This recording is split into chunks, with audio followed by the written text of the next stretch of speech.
La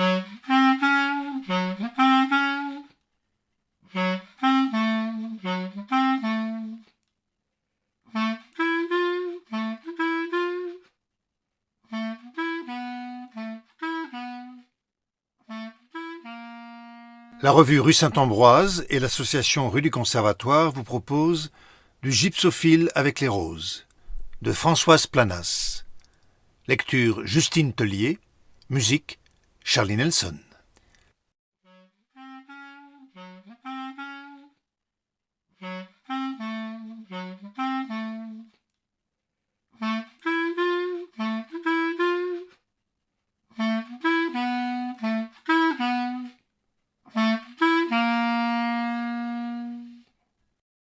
Les volets de la salle à manger sont fermés. Il est 10 heures. Mes mains agrippent l'anse du panier. Il va falloir que j'y aille. Je n'ai pas peur, mais c'est compliqué. Les volets fermés. Pourquoi ? Je sais ce qui m'attend, mais les volets fermés. Il faut que je lui offre ce qu'il y a dans le panier pour qu'il puisse la remercier. Je vais monter, même si c'est compliqué. Je dois monter au moins pour lui donner ce qu'elle a préparé pour lui, pour qu'il la remercie. C'est ma mission, lui donner de sa part et qu'il la remercie. Je gravis les marches. Je sais que je ne peux compter que sur moi et je sais que je peux y compter. J'arrive au premier étage, je mets le panier devant moi, l'anse me fait mal à la main. Je connais cette sensation que c'est sec au milieu du corps. Je lève la tête, je frappe. Et s'il n'était pas là, je repartirai vite et je lui dirai que j'ai rapporté les cadeaux parce qu'il n'était pas là. C'est pas, derrière la porte. Il est là. Il ouvre. Comme s'il était étonné que je sois là. Tiens ! Je sais plus. Je récapitule la scène. C'est bien lui qui l'a proposé devant elle, et elle qui a acquiescé, et c'est pour ça qu'elle a rempli le panier de bons produits pour lui faire plaisir et pour la reconnaissance qu'elle croit avoir en retour et qu'elle a déjà en pensant que s'il a de l'intérêt pour moi, c'est qu'il en a aussi pour elle. Elle est comblée. Il ne faut pas qu'elle sache. Elle ne saura pas. C'est mon affaire. J'ai 11 ans. Je rentre le panier en avant. S'il fait l'étonner, c'est qu'il a peur. Peur de lui. Peur d'avoir laissé les volets fermés. Des piles de copies sur le bureau en plein travail. C'est pas vrai. Je connais ses mains. Son corps se penche, s'excuse. Pauvre homme qui maîtrise les langues qu'on ne parle plus. Il cite, et là aussi il s'excuse. Il s'excuse de ce qu'il est. Il est grand, ses épaules sont arrondies. Je compte sur moi dans chaque parcelle, aucune ne m'abandonne. Il tourne un peu. Le divan, le bureau, la fenêtre. Il prend un livre. Je le regarde. Je commence à sortir les produits du panier. Il ne s'y intéresse pas. Il s'approche, prend mon épaule dans sa main. L'autre pose le stylo sur le bureau. Le panier est vide, je sais qu'il n'est pas violent, que si je ne cède pas, il ne se déchaînera pas. Je le regarde, j'ai pitié de lui. Je veux partir, les produits sont hors du panier. Il essaie une plaisanterie. « On se ressemble, tu trouves pas ?» Je me tais. Je ne crois pas. Il dit « Per face et néface !» J'ai 11 ans. Je ne sais pas encore chercher dans le gaffio. Je sais que je vais partir. Je m'assure de la force de chaque parcelle de moi. La chaleur et l'humide au milieu du corps reviennent. Je sais que je vais respirer bientôt. Je m'éloigne. J'ouvre la porte avec la clé qu'il a laissée sur la serrure. Il me laisse cette possibilité. Il est lâche. Je sais depuis quelque temps que je peux compter sur ça. Il ne va pas me faire mal, je le sais. J'ai 11 ans, je sais qu'il ne m'entamera pas. Je retrouve l'air. Les enfants me paraissent loin près de la balançoire. Leurs cris ne traversent pas. Je respire. Je desserre l'anse du panier. Je marche comme si chaque pas m'assurait que c'est bien moi, là, dans la rue, avec le panier vide. Elle sera contente. Il la remerciera.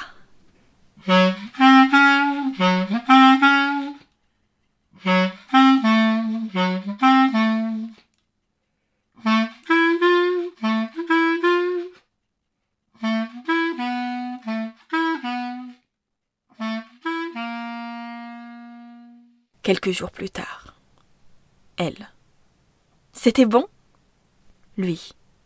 Oui, oui. Rapide. Ses mains, rapides.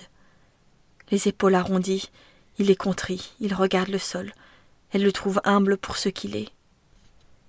Tout est en règle, je sautille un peu à l'écart de leur conversation. Ma trottinette est bleue, c'est sûr. Je me tiens éloignée de lui, je veille. Il a eu une infection au niveau de l'abdomen. Elle dit « Tu te rends compte, on a failli le perdre. J'ai eu des nouvelles, on va lui apporter des roses, 6. Non, 7, des rouges. Fais mettre du gypsophile. » Cette fois, je lui dis « Alors, tu vas venir avec moi ?» Elle. « Bien sûr, vous n'allez pas réviser, et puis souhaiter un bon rétablissement à quelqu'un, c'est dans l'ordre des choses. » Ce jour-là, je trouve que les choses ont retrouvé leur ordre. Le fleuriste. « Comment tu les veux, ces roses ?» Moi. « C'est pour un malade. » Elle a dit avec du gypsophile. Le fleuriste. « D'habitude, avec les roses, je mets pas du gypsophile, mais bon, si elle te l'a dit. » Elle s'habille, comme toujours, comme si elle allait à une réception. Je suis fière d'elle. C'est moi qui porte le bouquet. Elle. C'est toi qui le lui donneras. Il te dégourdit tellement en grammaire. La petite famille est là, au complet. Elle dit cette fois à sa femme « Alors, c'était bon l'autre jour ? On a de la chance d'avoir des bons produits. » Sa femme répond « Oui, oui », dans les nuages en appuyant d'autant plus qu'elle ne sait pas de quoi il s'agit. En sortant, elle me dit « Elle est dépassée cette femme, ça se voit. » Les roses, je sens. J'ai 11 ans, ça ne colle pas. Rouge, ça ne colle pas. Elle et lui, ils badinent. Elle s'intéresse aux enfants. Lui, dans son lit, de son lit, après avoir dit sa douleur, j'ai 11 ans. Je sais que cet homme expie toujours quelque chose. L'aumônier dit qu'il faut expier ses péchés. Je ne vais pas chercher dans la Bible ni dans le petit Larousse, je me tais. J'ai 11 ans. De son lit, il sort son bras pour me saisir. Il me touche. Alors là, c'est dangereux. Il est fou, c'est dangereux si elle s'en aperçoit. Les enfants l'accaparent, elle les trouve bien élevés, elle le leur dit. Je réagis vite, je m'écarte, c'est trop. Je sue, j'ai chaud. Je me tais, je m'éloigne, j'ai peur. C'est moche, cette audace. Il faut que je la protège. Moi. Tu sais, je n'ai pas fini mes devoirs. Elle. Oui, on ne va pas vous déranger plus longtemps. Remettez-vous vite. Lui. Dès que je serai guérie, on va s'occuper d'orthographe. Elle. Tu vois comme il s'inquiète pour toi, même de son lit. Son audace me fait réfléchir. J'ai une information supplémentaire. Je sais qu'il peut la mettre en danger, qu'elle reste ce qu'elle est. Que des certitudes, pas de doute. J'ai 11 ans, je fais des progrès en orthographe et en grammaire. C'est dans l'ordre des choses pour conforter ses certitudes. Elle, sur le retour. Tu pourrais aller les aider pendant sa convalescence. Elle insiste. Cette femme ne s'en sort pas. Je le vois à la messe, elle s'assoit sur son manteau, elle ne se rend pas compte qu'il est tout fripé. Moi. Il m'a dit que sa mère allait venir pour les aider. C'est mieux de les laisser. Elle. Je ne te trouve pas conciliante. Peut-être ces roses c'était... Oh, on aurait pu apporter des jouets pour les enfants. Tu y retourneras. Je fais semblant d'être légère à côté d'elle. Son manteau en jersey de zarbre lui va bien.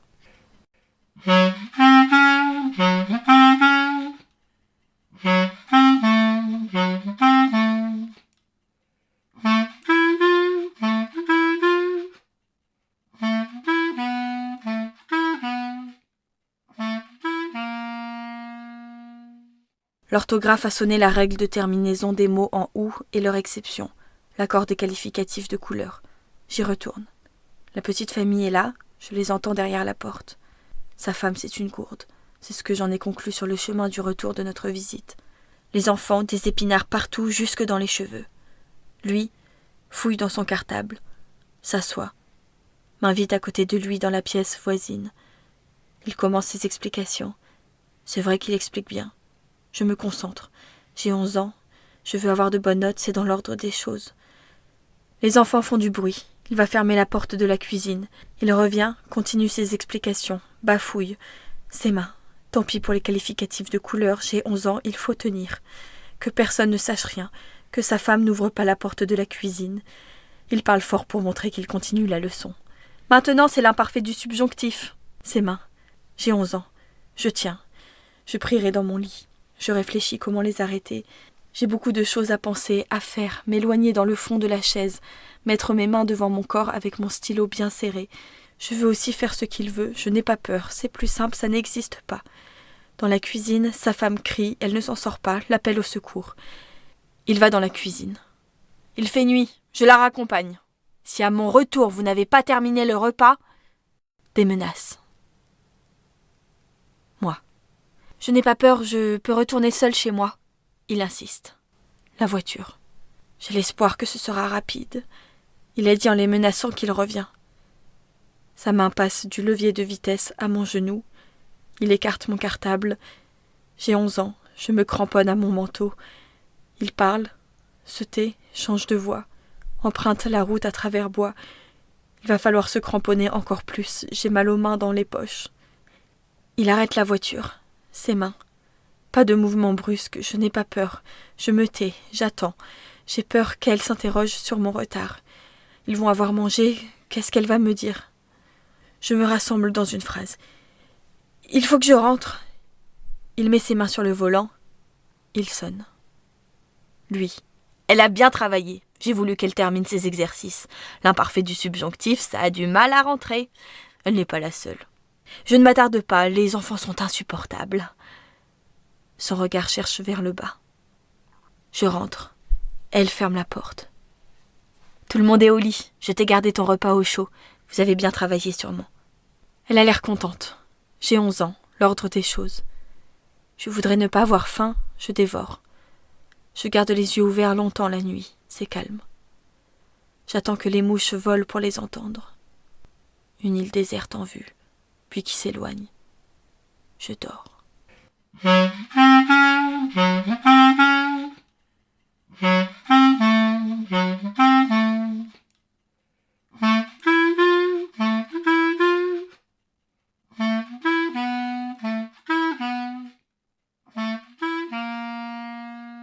Le matin, en me réveillant, je me dis que j'ai un problème.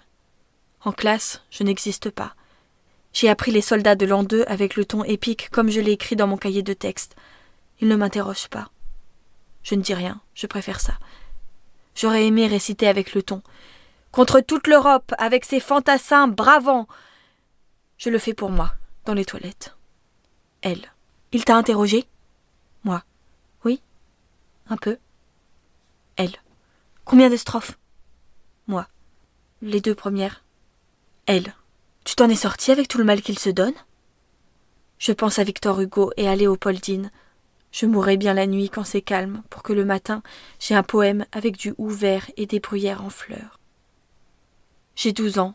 Dans la glace, mon corps se boursoufle. Tout serre. Je m'ennuie. Chantal, l'autre Martine et Raphaël ont des pantalons, regardent les garçons quand ils passent pour aller au stade. J'ai mon tailleur en jersey de zarbre. Elle n'en démord pas, je continue d'être blonde par eau oxygénée. Elle préfère. Quand les garçons vont au stade, je voudrais être transparente. J'ai 12 ans, le plafond est muet. Les heures du dimanche après-midi, même les mouches l'ont déserté. Il me dit que le meilleur remède, c'est la lecture. La bibliothèque est pleine. J'essaie Dostoïevski. Les mots viennent de loin. Je les annonce, ça me tient compagnie. Il sonne. On va passer l'après-midi chez mes beaux-parents. Elle pourrait venir, qu'elle se prépare, on l'attend. J'ai 12 ans. Dostoïevski ou lui, je n'ai pas à choisir. Elle. Elle arrive, elle sera vite prête. 2 minutes. Elle me dégage le front pour faire plus intelligente, me met mon chapeau pour que je fasse original, comme elle dit. On en est à la préhistoire, c'est une question d'origine aussi. J'irai voir dans le Petit Larousse pour origine et original. Je monte derrière avec les enfants. Sa femme est assise à côté de lui, son ruban en velours autour de la tête. C'est vrai qu'elle a l'air gourde. Dès l'arrivée chez les beaux-parents, il m'entraîne à la cave pendant que tout le monde goûte. Il est pressé, ses mains. Je regarde alentour, je ne connais pas. Si quelqu'un arrive, j'ai peur. Pas de lui, mais de l'endroit.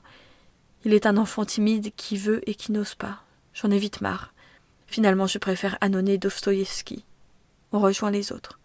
Le goûter est terminé, les enfants jouent, sa femme et ses parents se donnent des nouvelles de la famille. Il s'assoit dans un coin près de la bibliothèque. Je regarde, j'ai des chaussures orange. Je ne sais pas quoi en penser. Elle dit que ça va bien avec le tailleur. Je reviens, j'ai 12 ans. Je me tais. Elle est soulagée. J'ai fait quelque chose. J'ai 12 ans. Elle ne saura jamais quoi. Un autre dimanche après-midi. Lui.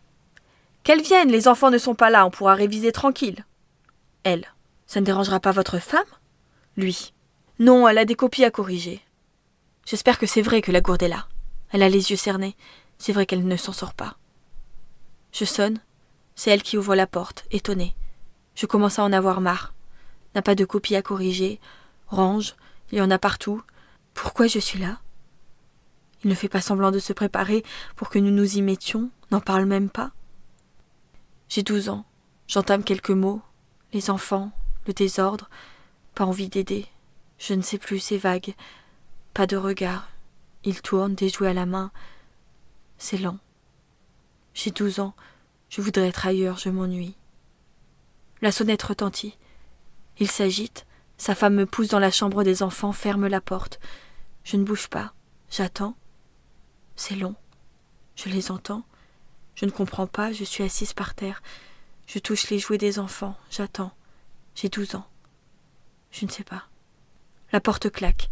Il vient dans la chambre, me dit que je peux sortir. Je dis que je m'en vais. Il ne répond rien, je m'en vais. Sur le chemin du retour, je ne comprends pas. C'est la première fois qu'on me cache. Je rentre, je me tais. J'ai 12 ans. Je mange. Je m'endors quand le jour se lève. Cette nuit, il y a 3522 moutons et pas une mouche. Il ne prend plus l'argent qu'elle met dans l'enveloppe. C'est mon argent de poche. Je me tais, j'ai l'impression de lui mentir. C'est la première fois, je ne m'ennuie pas. Je compte et je rêve.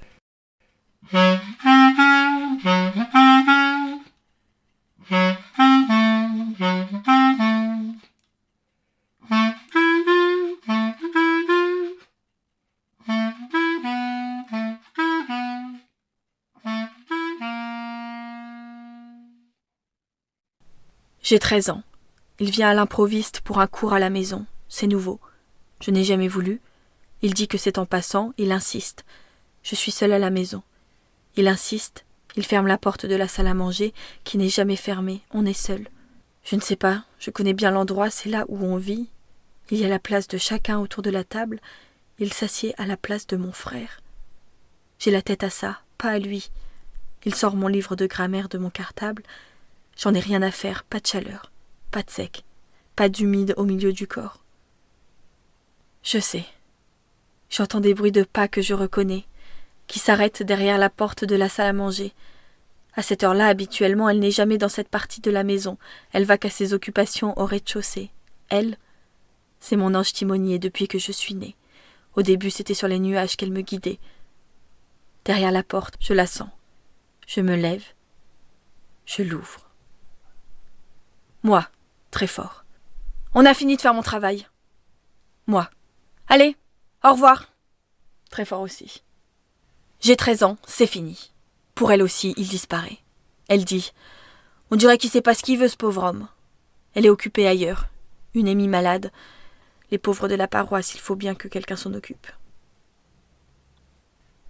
J'ai 15 ans. Dans la rue, quelqu'un crie mon surnom. Je me retourne, c'est lui. Je hausse les épaules, je continue.